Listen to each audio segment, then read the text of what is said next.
Guys, after subscribing to this channel, please make sure that you also press the bell icon so that no notification, no new video of mine, any educational video, is missed by anybody. Hello students, and welcome to this section, and today we're going to discuss about primary amenorrhea.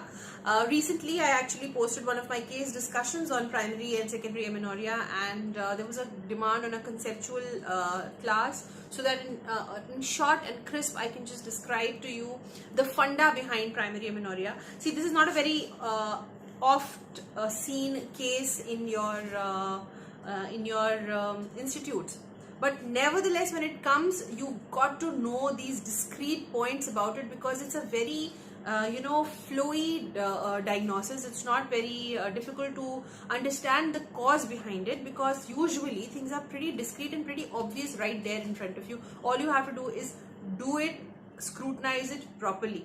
And if suppose a patient comes to any institute with primary amenorrhea right around exams, this case is definitely going to be there as one of your short cases. So please and please make your fundas totally correct today. That's the reason why I'm taking up this class. Now, this class is going to be pretty conceptual, so I'll not be telling you things. In fact, I'm going to ask you things, and you will yourself know when to, and what to answer and what to look forward to. This ways you will conceptualize and remember everything about primary amenorrhea, and your fundas will stay for life if you listen to this class properly. Now listen, let me just start from the beginning. A patient comes to you, a patient who's not menstruating. That means, see, the funda, the recent definition of primary amenorrhea is that any patient who is exhibiting secondary sexual characteristics, if she doesn't achieve menarche at the age of 15, or a person who is not exhibiting any secondary sexual characteristics and also not attained menarche at the age of 13, by definition is actually primary amenorrhea. So first of all, definition is very important. Now just imagine that a patient who has not been able to achieve menarche, that means there is something wrong somewhere in the HPO and outlet disorders. That means either the hypothalamus pituitary is not working fine, or they are not able to put the signals onto the ovary, or the ovary is not functioning fine, or there is some problem with the outlet.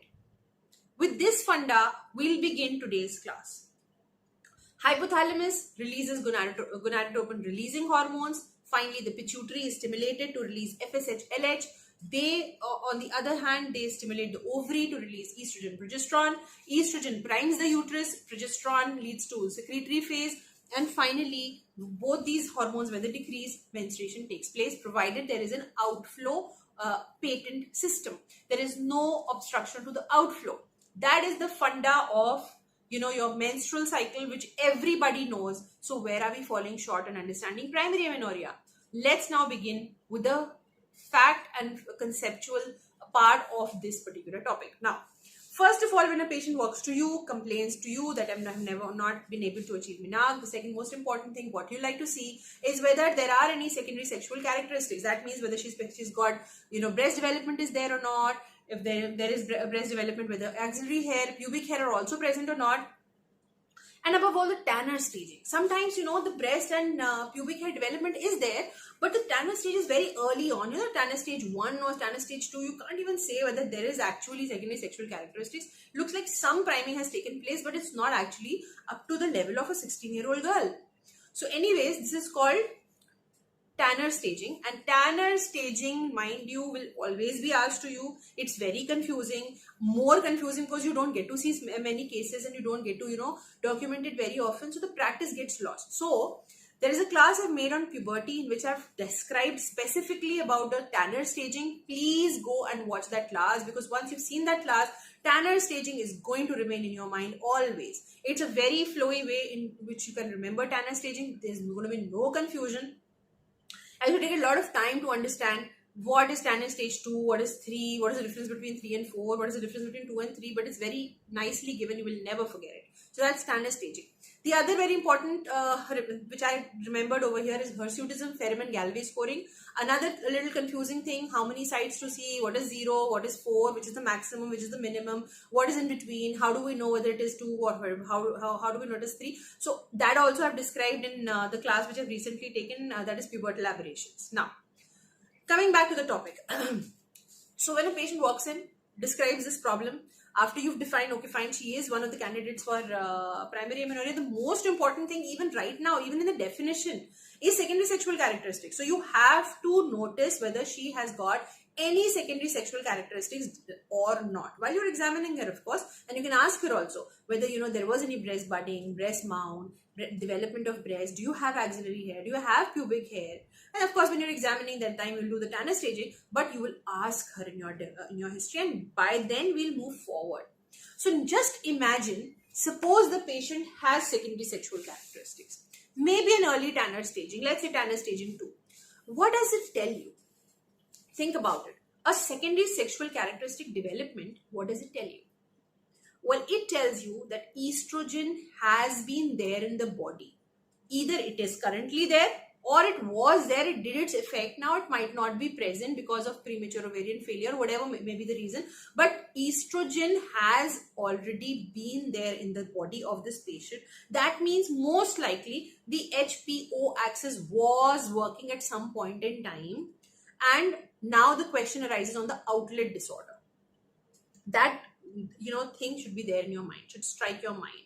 So that means peripheral estrogens were present. Maybe it got converted from androgen to estrogen or whatever it might be, but estrogen was present in the body. And it did its effect. It did its job or whatever. So she has got a secondary sexual characteristics. Let's focus on the outlet now. How will you do that? You first see the vaginal orifice of the patient. Sometimes in some institutes, one finger, PV is also allowed in such patients. Obviously, you cannot speak this in your examination. You usually say PV was not attempted or PV was not was not done because patient was not comfortable or not allowing. But at least you should see whether the vagina is blind or not by just splitting away the vaginal the labial folds, and you can just see whether it's a blind vagina or there is a tract, vaginal tract is there or not. So now suppose if the vagina is absent, there is no vagina. What will be your next step? What will you do? The tract is not present. The vagina is blind. So next question is whether the uterus is present or not. Okay. Now the next thing that you will do is to order for an ultrasound. Okay. What if the vagina is present? So next step in both the cases is similar. Whether vagina is present or not does not finally end it over there. We need to know what's above it. So if vaginal tract is present or absent, we still want to know whether the uterus is present or not. See, if the vagina is absent and the uterus is present, obvious that there is some, disorder in the flow tract. That means she'll be complaining of cyclical pain. She'll describe certain things to you, which will, 2 plus 2 will equal to 4 will become from there. That means probably there is vaginal septum or, blind end to the vaginal. Maybe you're not able to see it properly. There is a vaginal tract and the septum is blocking the way, or there is imperforate hymen. That's a totally different case. Anyways, so suppose now the vagina, let's talk about this part first. Suppose the vaginal tract is present and the uterus is also present. Okay, so the vagina is fine, the uterus is fine. So what is it which is not letting the menstruation take place? In that case, what you do is vagina present, uterus is also present. Now what could be the cause? That means either it is a constitutional delay. So you will just describe the patient to be, reassurance. You will give to the patient reassurance and you will let the patient be. Now, if suppose the vaginal tract is present, but uterus is absent.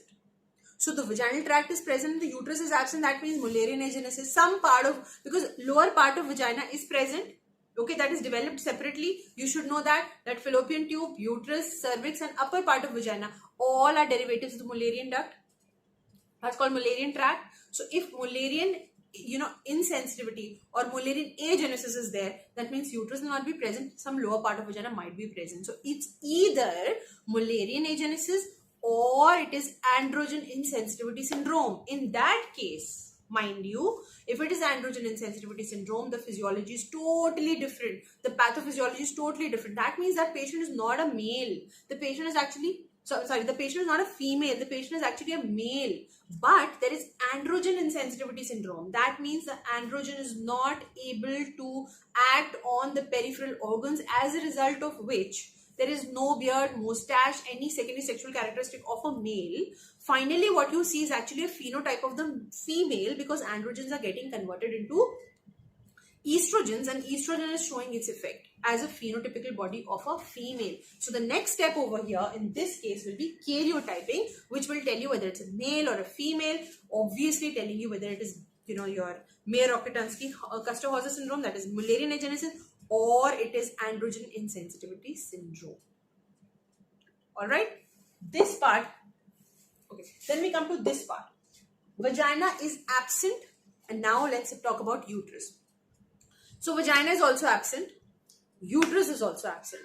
Again, it is one of these sequelae. This part is this actually. Maybe it is Mullerian agenesis, maybe it is androgen insensitivity syndrome. So the next step is karyotyping.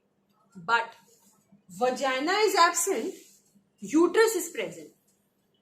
This is actually disorders of sexual differentiation, maybe hermaphroditic changes or something like that. So this is actually the ambiguous sex and ambiguous genitalia, or disorders of sexual differentiation. Should not be calling it ambiguous genitalia. Disorders of sexual DSD disorders, and this is why it is separate. This part I'll take in the next class.